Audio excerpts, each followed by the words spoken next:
the 2 points. तो अगर हम डायग्राम बनाएं,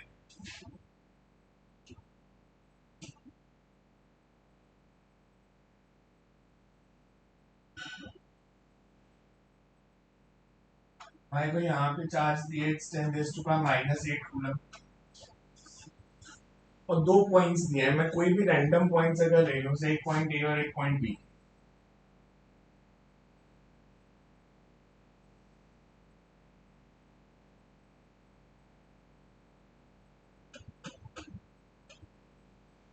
इसके कोऑर्डिनेट्स दिए हैं 4 4 2 एंड दिस इज 1 2. अब नॉर्मली अगर मेरे पास ये चार्ज क्यू है, जैसे इसका डिस्टेंस पोजीशन वेक्टर है r1, दूसरे पॉइंट का पोजीशन वेक्टर है r2. r1 is this coordinates है 4 4 2. That means this would be 4i plus 4j plus 2k. और इसका मैग्नीट्यूड कितना हो जाएगा? अंडर रूट ऑफ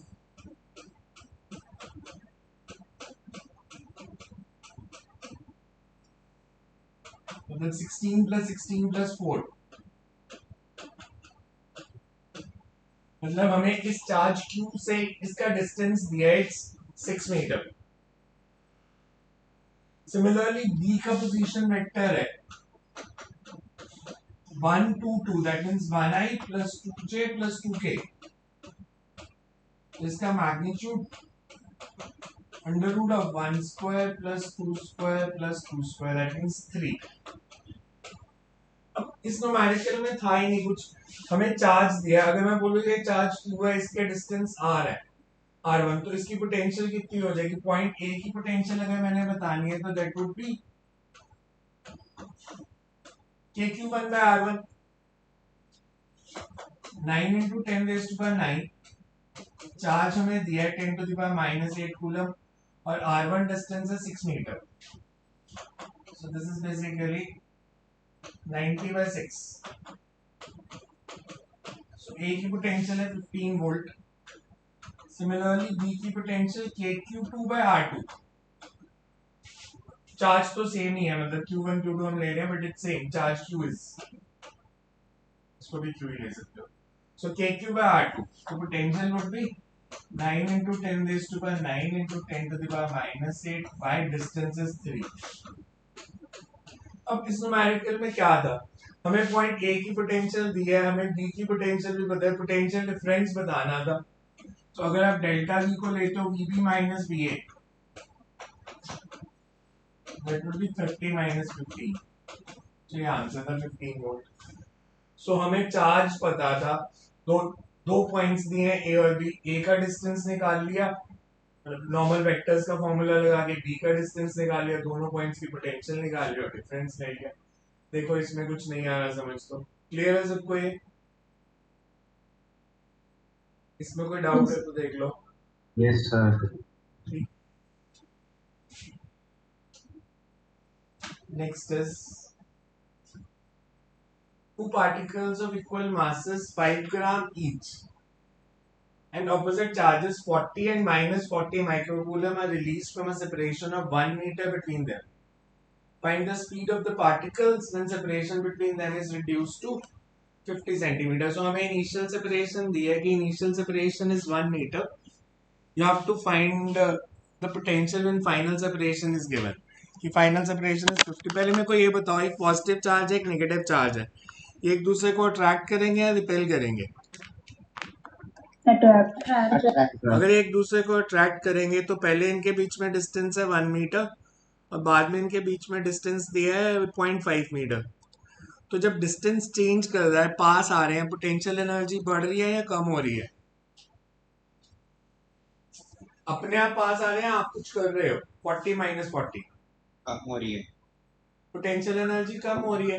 तो एक का डिस्टेंस है, इनिशियल डिस्टेंस हमें ऐसे दिया है कि मेरे पास दो चार्जेस है, उनके बीच में 1 मीटर का डिस्टेंस, से 40 माइक्रोकूलम और ये डिस्टेंस दिया है 1 मीटर. इनिशियली ये मूव नहीं कर रहे, हमें कहा कि दे आर रिलीज्ड,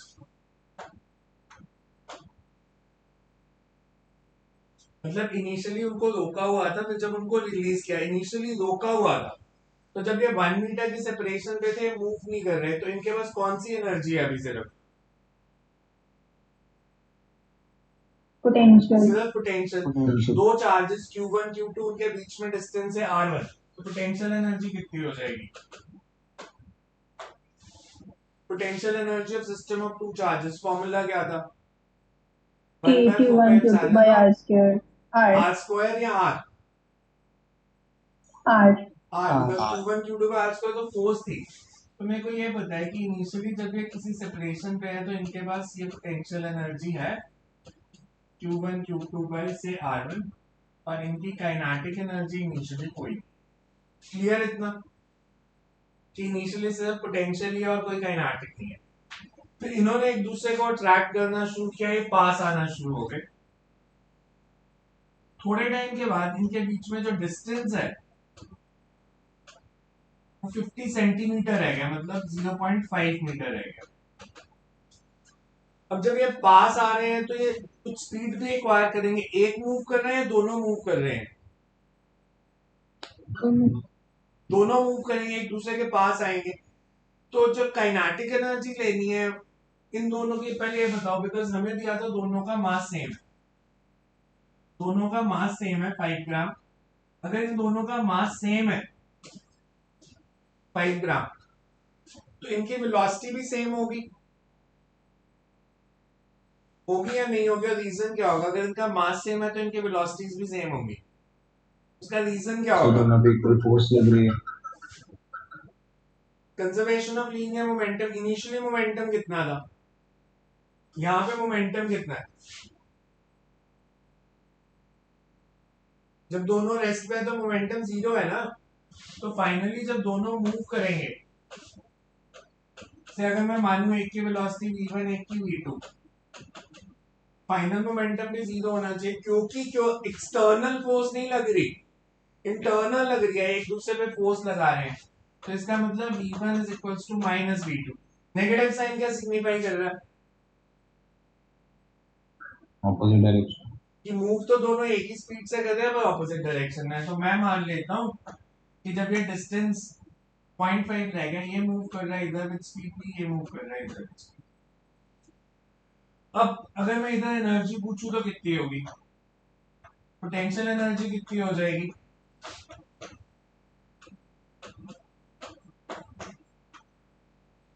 और काइनेटिक एनर्जी कितनी होगी यहाँ पे? फाइनल फाइनल काइनेटिक एनर्जी कितनी? Difference between initial and final potential energy. वो तो बाद में आएगा ना, अभी तो हम ऐसे लिख सकते हैं ना, दोनों की सेम, तो half M V square plus half M V square. Conservation of energy का मतलब क्या होता है? कंजर्वेशन ऑफ एनर्जी जिससे स्टार्ट किया उससे एंड। इनिशियल और फाइनल एनर्जी सेम होनी चाहिए। इनिशियली सिर्फ पोटेंशियल थी, काइनेटिक 0 थी, फाइनली पोटेंशियल भी है और काइनेटिक भी है। तो मतलब u1 plus ek1 should be equals to u2 plus ek2।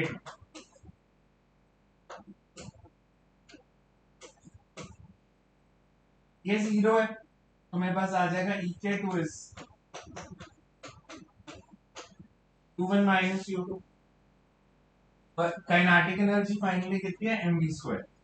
mv square is equals to 1/4 pi epsilon naught q1 q2 by r1 minus 1/4 pi epsilon naught q1 q2 by r2। अब देखो हमें सारी values तो पता है, मास पता है 5 ग्राम, इसको केजी में ले लो, 9 into 10 raised to power 9 common ले लेते हैं, q1 q2 भी कॉमन ले लेते हैं, 40 माइक्रोकूलम का स्क्वायर 1/r1 minus 1/r2। यहाँ से v की वैल्यू आ जाएगी। क्लियर है सबको? हमें इनिशियली दिया था कि वो दोनों चार्जेस रेस्ट पे हैं, तो इनिशियली सिर्फ पोटेंशियल थी, तो उन्हें रिलीज किया तो वो म्यूचुअल अट्रैक्शन के कारण पास आने लगे। पास आने लगे मतलब उन पे बाहर से कोई फोर्स नहीं लगाई, इंटरनल फोर्स लग रही है, तो मोमेंटम कंजर्व रहेगा। बिकॉज इस क्वेश्चन में वो ट्रिक क्या कर सकते थे, वो दोनों का मास अलग दे सकते थे। अगर दोनों का मास अलग होगा तो दोनों की फाइनल वेलोसिटी सेम नहीं आएगी, फिर अलग अलग आएगी। बिकॉज यहाँ पे अगर आप देखो m कैंसिल हो रहा था, बट अगर m1 m2 है तो फिर यहाँ से दोनों की वेलोसिटीज में रिलेशन निकालना पड़ता। उस केस में आप काइनेटिक एनर्जी कैसे लिखते हैं फिर अगर दोनों का मास अलग होता है? मास अलग है, मोमेंटम तो सेम है, उस केस में हम इसको ऐसे लिखते हैं। काइनेटिक एनर्जी का ये भी फॉर्मूला होता है,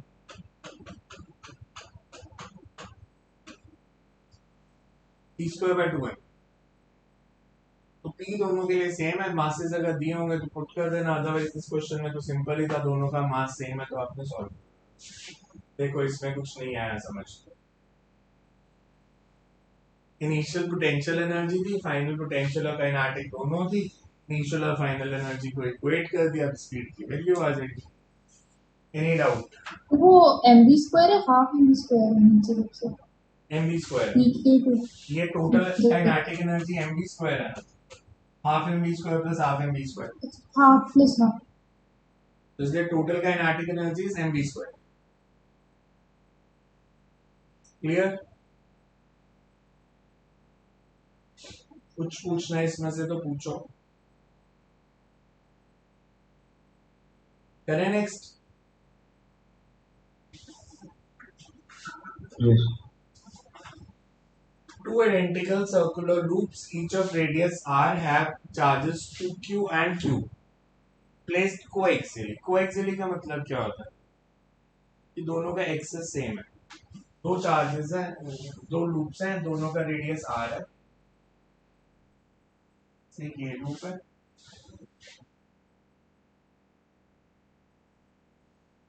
दोनों का हमें दिया है कि इन दोनों का रेडियस सेम है r। कोएक्सियल है, कोएक्सियल है मतलब इनका एक्सिस ऑफ रोटेशन जो है कॉमन।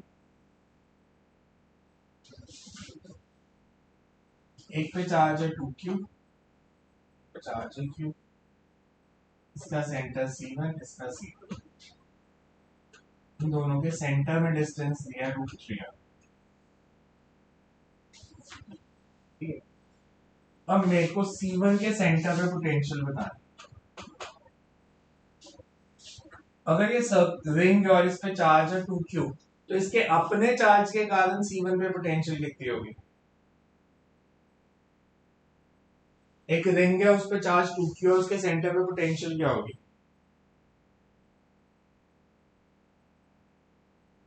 पोटेंशियल का फॉर्मूला जो क्या होता सरफेस है? पे होगी। क्लोज्ड बॉडी नहीं है बेटा, कंडक्टर नहीं है। मैं आपसे सिंपल क्वेश्चन पूछ रहा हूँ, मेरे पास एक रिंग है,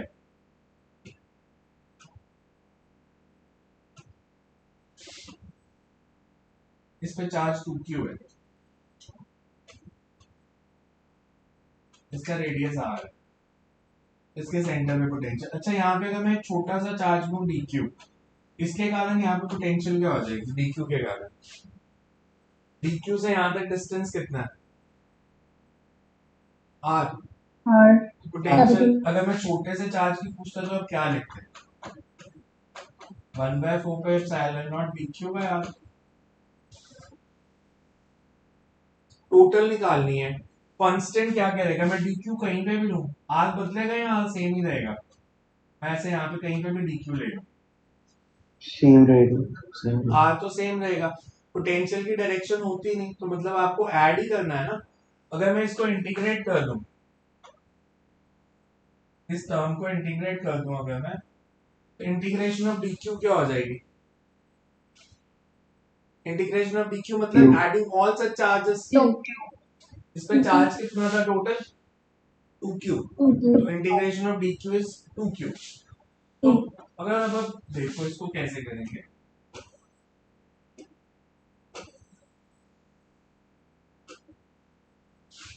मेरे को C1 के सेंटर पे पोटेंशियल बतानी है उसके अपने चार्ज के कारण।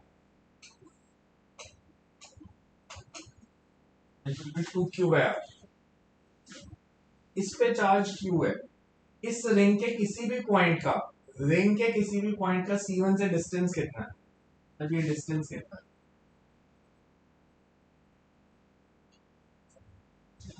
रिंग के किसी भी पॉइंट का, सेकेंड रिंग के किसी भी पॉइंट का C1 से हुआ √2r √2r या 2r? 2R. 2r। 2 तो इस चार्ज के कारण यहाँ पोटेंशियल कितनी हो जाएगी?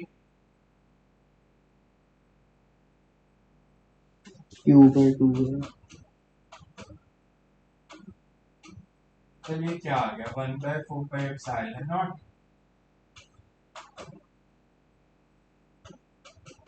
ये C1 पे पोटेंशियल आप। सिमिलरली मेरे को अब C2 पे बताओ, इसके सेंटर पे पोटेंशियल क्या होगी इसके अपने चार्ज के कारण? Q/R Q/r। इस चार्ज के कारण ये डिस्टेंस कितना होगा? 2Q/2R 2Q/2R 2Q/2r। तो 2 2 तो कैंसिल हो गया, तो ये क्या आ गया, 1/4πε0 because 1 + 1 is 2, so 2Q/r। Clear है यहाँ तक? देखो किसी को नहीं आ रहा समझ तो ये समझ में आया Vc1 Vc2 कैसे निकाला? तो हमें पोटेंशियल डिफरेंस पूछा था दोनों के सेंटर में, तो you can say Vc1 minus Vc2 की वैल्यू बतानी है। 1/4πε0 Q/r को कॉमन ले लो, 5/2 माइनस 2, so 1/4πε0 Q/2 ये आंसर है। क्लियर? सर उसके वो सेंटर से डिस्टेंस क्यों नहीं ले रहे √3 यार? वो सेंटर से उसका थोड़ी लेना है। पोटेंशियल का फॉर्मूला क्या था? Potential due two point charge का फॉर्मूला बताओ। KQ/r। KQ/r। उसमें r क्या था? चार्ज से पॉइंट का डिस्टेंस है कोई और? KQ/r में r क्या था? Distance of point from the charge particle. तो चार्ज रिंग से डिस्टेंस देखना है ना, चार्ज तो यहाँ पे, चार्ज सेंटर पे थोड़ी पड़ा है। अच्छा, इसलिए टॉप। सो चार्ज से डिस्टेंस देखना है, चार्ज से डिस्टेंस 2r है। देखो और कोई डाउट? सर हमने इसमें वो वाली प्रॉपर्टी यूज क्यों नहीं की कि जो सेंटर पे चार्ज हुई होगा जो सरफेस पे है? वो 3 डायमेंशनल बॉडीज की प्रॉपर्टीज थी। क्लोज्ड स्फीयर, ये स्फीयर नहीं है, रिंग है, 2 डायमेंशनल बॉडी है। वो हमने कंडक्टिंग स्फीयर के लिए लिखा था फॉर्मूला, ये स्फीयर थोड़ी है, तो रिंग है, तो स्फीयर के फॉर्मूले रिंग में नहीं लगेंगे। रिंग में तो पहले एक पॉइंट चार्ज मानना पड़ेगा, फिर उन सारे पॉइंट चार्जेस की पोटेंशियल को ऐड करना पड़ेगा। Clear? Okay, yes sir. Proton moves with a velocity of 7.45 into 10 raised to power 5 towards another free proton. मेरे पास एक प्रोटॉन है, चार्ज की मास है, ये रेस्ट पे नहीं कर रहा।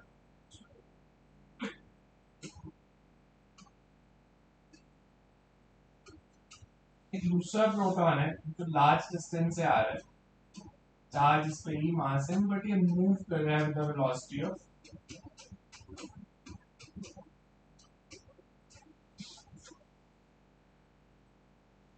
अब आप सोचो, ये पॉजिटिव चार्ज है, ये भी पॉजिटिव चार्ज, इन दोनों में अट्रैक्टिव फोर्स है, रिपल्सिव है।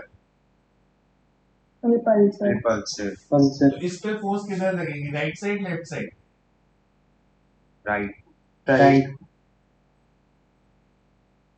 इस पे लेफ्ट ये इनिशियली रुका हुआ था, ये चल रहा था इधर। सर इसको वैसे कर सकते हैं जैसे आपने वो करवाया था कि एक इलेक्ट्रॉन आ रहा है और उसके न्यूक्लियस के पास, और वो फिर न्यूक्लियस हैवी था, डाइवर्ट हो। अल्फा पार्टिकल स्कैटरिंग में रदरफोर्ड ने न्यूक्लियस इसीलिए गोल्ड का लिया था क्योंकि वो हैवी है। उसने अज्यूम किया था कि न्यूक्लियस मूव नहीं करेगा अल्फा पार्टिकल के पास। अच्छा, तो यहाँ पे दोनों का मास सेम है। अब देखो, ये तो रुका हुआ था, इस पे मैंने ऐसे फोर्स लगा, ये चल पड़ेगा आगे। इसकी वेलोसिटी और फोर्स की डायरेक्शन ऑपोजिट है, इसकी स्पीड तो बढ़नी शुरू होगी, इसकी कम होगी या बढ़ेगी?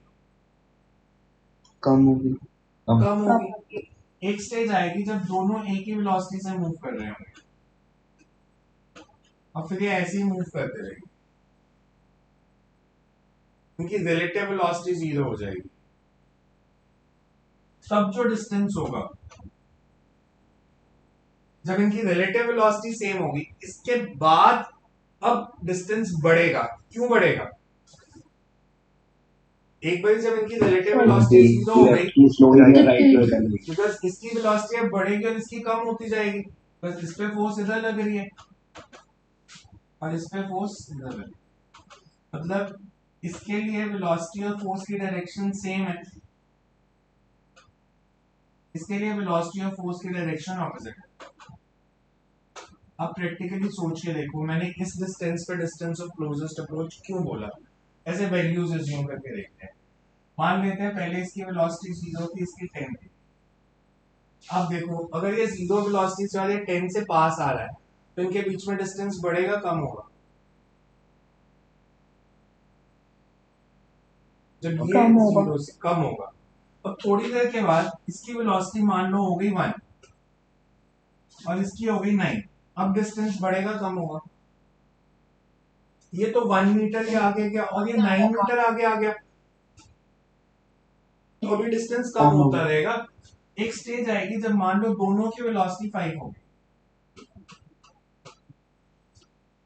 अब जो डिस्टेंस होगा वो distance of closest approach, because इसके बाद अगर इसकी वेलोसिटी 5.1 हो जाएगी तो इसकी 4.9, मतलब इसने 5.1 मीटर का डिस्टेंस ट्रैवल किया, इसने 4.9 का, मतलब अब इनके बीच में डिस्टेंस बढ़ना शुरू हो गया। तो इनके बढ़ना। बीच में डिस्टेंस मिनिमम तब होगा जब दोनों एक ही वेलोसिटी से मूव करना शुरू कर देंगे। ये इस न्यूमेरिकल की बस एक ट्रिक थी कि दोनों के बीच में डिस्टेंस मिनिमम होगा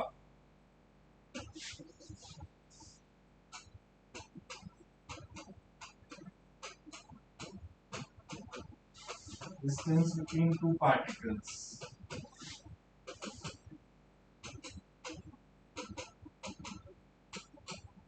is minimum if the relative velocity becomes zero. मतलब दोनों की एक ही वेलोसिटी, तो रिलेटिव zero.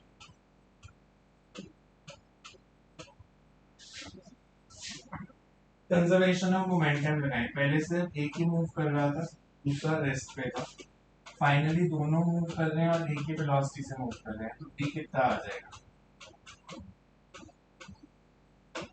कि जब डिस्टेंस ऑफ क्लोजेस्ट अप्रोच होगा तो v is equal to u by 2 मतलब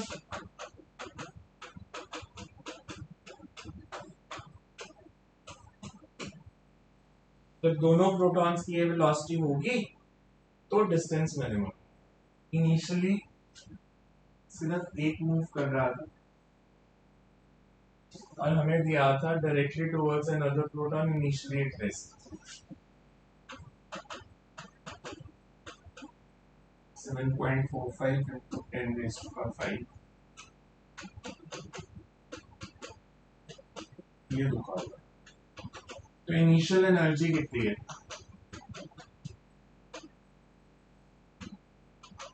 You can say half mu square. Finally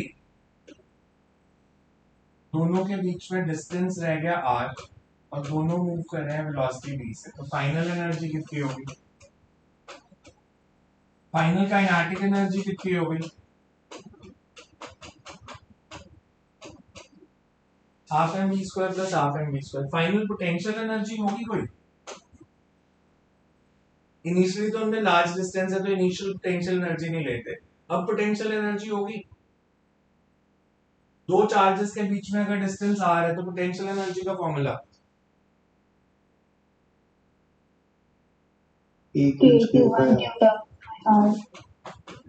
तो दोनों चार्जेस सेम है।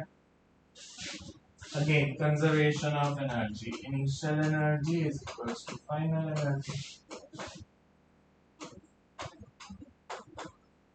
हमें क्या क्या पता है? आप इसको m पता है, हमें u पता है, v भी पता है। v is u by 2,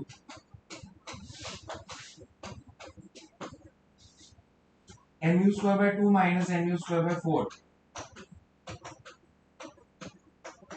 r की वैल्यू बतानी थी, r is k square 4k square by mu square, ये आंसर। आपको E पता है, K पता है, M पता है, U पता है, सारी वैल्यूज पता है। समझ में आया? आपको हमेशा याद रखना है अल्फा स्कैटरिंग में फाइनल लेते कि दोनों की वेलोसिटी जीरो। अल्फा स्कैटरिंग ऐसे था कि अल्फा पार्टिकल है, इनिशियली इसके पास वेलोसिटी जीरो है, पर ये न्यूक्लियस के पास जाके कोई रुकेगा और वापस आएगा। तो जब ये रुकेगा इसकी वेलोसिटी नहीं लेते, because nucleus is very heavy as compare to alpha particle. Gold nucleus है, गोल्ड का एटॉमिक नंबर होता है मास नंबर होता है 197, तो वो अल्फा पार्टिकल से बहुत भारी है। मतलब जैसे हम लेते हैं कि एक मैग्नेट है, अगर इसका नॉर्थ पोल इसके नॉर्थ पोल के पास लेके जाओगे तो ये भी आगे चल पड़ेगा अगर ये सेम साइज की है। बट अगर एक बॉडी बहुत हैवी है, जैसे साइकिल में जाकर ट्रक में टक्कर मारी तो ट्रक नहीं हिलेगा, ट्रक उसी जगह पे रहेगा। तो basically alpha particle gold nucleus से जब स्ट्राइक करता है तो हम फाइनली दोनों को रेस्ट पे मान लेते हैं।